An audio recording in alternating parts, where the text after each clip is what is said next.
Hi everyone, welcome to my 12 Days of Christmas Watercolour Trees Challenge.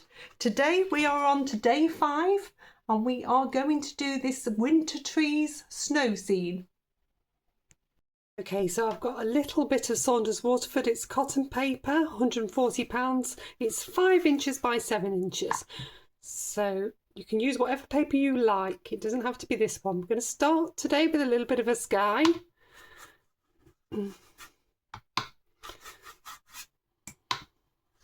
Come on with some water. So with my round number 10, I'm using the same colours really as of yesterday. I'm reusing some of them. Some different effects. Okay, so I'm going to dip in to a little bit of the intense blue and just bring that through the sky. So we're going to start with a really nice blue wash. Rinse that out. I'm actually going to swap down to a number 6 now. You can see I've taken the water off the number 6 and I'm coming into a little bit of indigo. And what I want is some lovely wild and wispy trees. So indigo tends to be quite shooty because it is of the phthalo-pigment. So it tends to do its own thing, which is what we want. So nice and thick means you're in control. What I want you to do is leave a little bit of a gap because we're going to have some water coming through. So we're going to leave a little bit of a gap, and I want uneven trees. So they want to be different heights.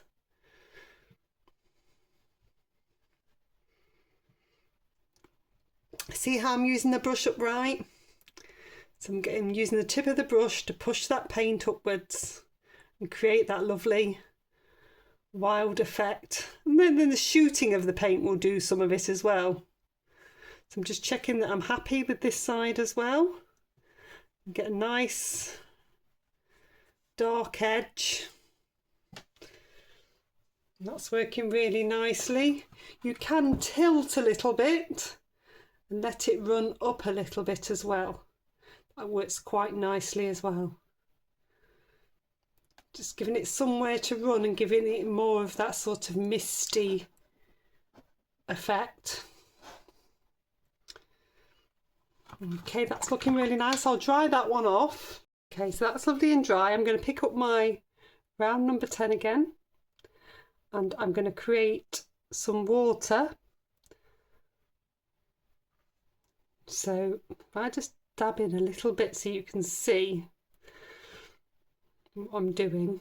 As I'm coming forwards, I'm getting wider.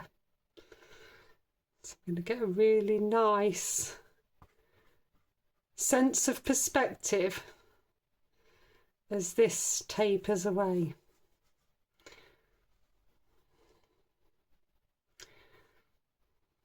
But I'm going to make it wider here. Wider here. What you want is for it to get narrower as it goes further away. So it's just a case of altering it a little bit. That little bit of colour just means that you're able to see what I'm doing. So I'm going to bring in some of this blue now. It's going to be tapering well away into the distance.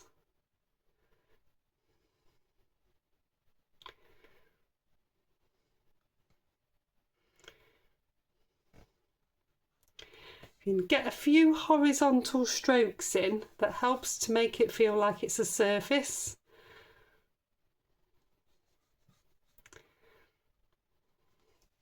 And then I'm going to dip in fact I'm going to swap down to my number 6 now I've got that base on with the intense blue, and I'm going to dip into a little bit of indigo, and I'm going to come nearer the bank with the indigo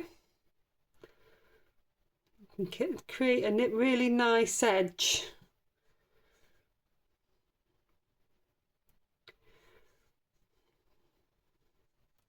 So you've got that contrast of dark and the light of the snow. So this one side's going to be the darker edge, And we'll have little bits this side, but not a lot, so that you've got that contrast happening. You see how I've adjusted the edge so that it's not all too smooth. I don't want it to be too smooth. And then just pull some of this in horizontally again. We've got a really nice feel of water there. Okay, I'm going to dry that off. Okay, so that's nicely dry. And twizzle upside down because we're going to start to pop some of the trees in. I've got my number 2 rigger and a little bit of sepia here. If you didn't have sepia, you could use burnt umber. You could even use Payne's Grey for this. It would work quite nicely. Okay, so we're going to start to pop some trees in. I find it easier to do this upside down because I can paint to a point much easier going downwards. But it's entirely up to you the way you want to do it. So I'm basically going to start to put in some trees. I'm staggering the joins to the main trunk. So I've got 5 branches coming off, and then from those I can do some littler branches. Again, staggering where those are coming from.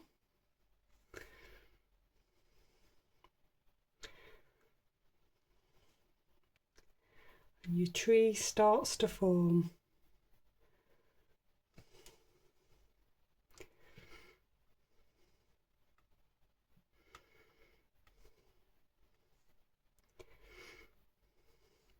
Take a few more little ones off here.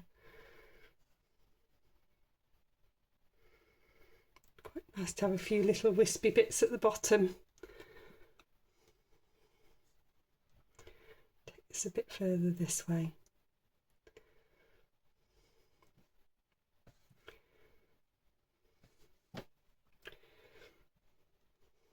We're going to go for 3 trees on here. So we're going to have another one just here.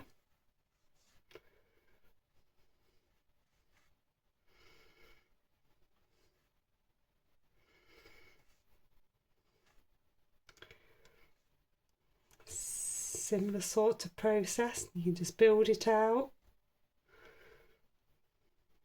These ones were a little bit littler. You don't need to have quite as much on. I'm going to show you a technique called dry brushing. And this one I'm going to come further back again, which pops the wispy bits of the branches on for you, which I'll do in a minute.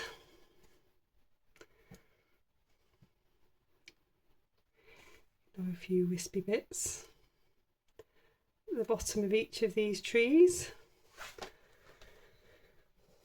Odd numbers always work better than even.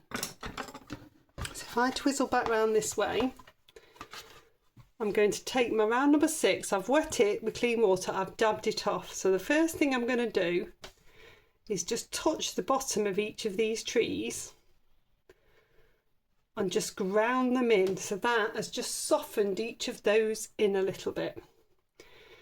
Next thing I'm going to do is load my brush up with sepia, nicely loaded. I'm going to hold it flat and I'm going to scrape the surface of the paper. So you can hear my nails scraping on the surface of the paper. Because I'm using a rough paper, you'd not be able to do this with smooth. It's catching the surface texture and it gives you that really fine detail. This is called dry brushing. That fine sort of little bit of detail that's nice and loose of those winter trees. Okay, I'll dry that one off. Okay, so that's nicely dry. So what I want to do now is create a little bit of shadow on the snow. This is a very, very watery version of intense blue, so I've watered it down. I need to choose the direction of the light and I can just start to pop a little bit of shadow on. So I'm going to say the light's coming from the back and just bring this through. It doesn't have to be exact. It can be a bit of a broken line as well. It's just going to give you a little bit of shadow where those trees are. And then I just want you to come in and just create a few little bits, as if there was undulations on here. Get the words out. And so you're getting some little, varying the pressure of the brush, little bits of shadow with a bit of kitchen towel rolled up. You can just dab that off a little bit and it creates a nice undulating snow effect. Then the other thing that we need to do is to pop the reflections of the trees into the water. So the water's quite still, so we can do this nice and easily by reflecting. So you're not going to see the whole of that bit, you're going to see the top bit here. So sometimes it's easier to do it this way, because you look at the way that you look, you're able to see where the reflection needs to mirror much easier than when it's upside down. So I'm sort of ignoring that bit and then looking at this bit and reflecting this in. And you won't see all of it, and it doesn't have to be exact, but it's just enough to make it work. You see that? And then this one, you're going to see this very top half.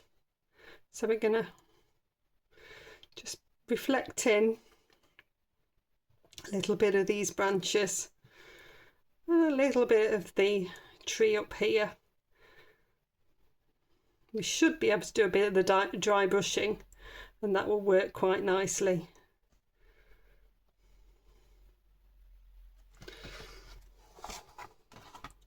So if I get my round number 6, load it up, just catch that surface, that should be enough to hold that together as a reflection in the water.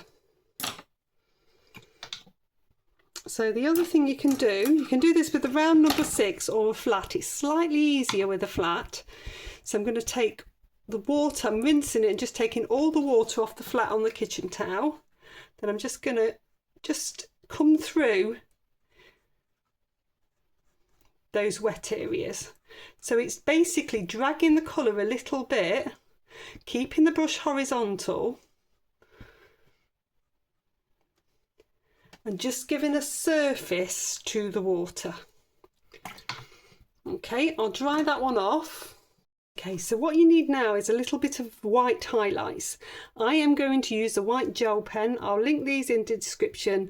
They're quite affordable off Amazon, and they work really nicely. And you're much more in control with a gel pen than you are with a brush.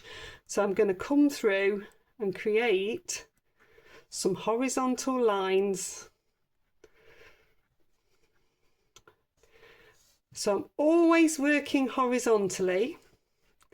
Sometimes I'm doing a horizontal wiggle, so I'll do a little bit more. Can you see that wiggling down? I'll do one here, wiggling down, but it's all horizontal lines. I'm just wiggling down, the same as I would do if it was with a brush. And this is just giving a surface to the water. You could do this with white gouache if you don't want to get a gel pen. You could do it with lifting off as well. It's just giving a little bit of a surface to the water. You can do as much or as little of this as you want. Sort of get a bit carried away. It works so nicely that once you start getting bits, you think, oh, I'll have another bit there.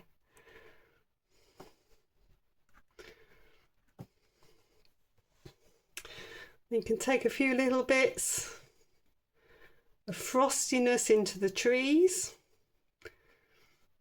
If you stick to one side, that helps with the, so I'm just popping it on one side of the trunk, just varying the pressure of the pen really, just getting a few little bits on. I might even have a few little white birds in the sky here. So I've done 5 little white birds in the sky. Okay, so I can hardly see those white birds, so I'm going to change those white birds into sepia birds. So it's like little exaggerated ticks, or V's with bendy bits. So I've done 5. Odd numbers work better than even numbers. That's just with a sepia drawing pen. Okay, so we're all finished for day 5. I hope you've enjoyed it. Please do like, subscribe, share, hit the notification bell so you get the next one coming up. I'll see you soon. Bye.